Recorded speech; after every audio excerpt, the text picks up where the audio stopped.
হরে কৃষ্ণ। এখন আপনারা যে স্থানটি দেখছেন, এটি হচ্ছে পরমেশ্বর ভগবান শ্রীকৃষ্ণের দিব্য লীলাভূমি দ্বারকা ধাম। তো এই স্থানে ভগবান শ্রীকৃষ্ণের যে দ্বারকা নগরী, সেটা সমুদ্রের তলদেশে আছে। এখান থেকে 25 কিলোমিটার, অর্থাৎ 25 কিলোমিটার দূরে অবস্থিত। হ্যাঁ, মানে বিশেষভাবে কেউ যদি সেটা দেখতে চায়, তাদেরকে সেভাবে প্রযুক্তির মাধ্যমে নৌকা করে অথবা লঞ্চ করে সেখানে নিয়ে গিয়ে তারপর দেখানো হয়। তো এটার পাশেই রয়েছে গোমতী নদী, এখানে সকলে স্নান করে। এখানে দেখুন অনেক পাখি আছে।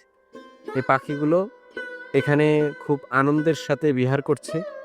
হ্যাঁ, সাথে এখানে অনেক মাছ আছে। এটাকে গোমতী নদী বলা হয়। আর এটা হচ্ছে সাগর, আরব সাগর। এই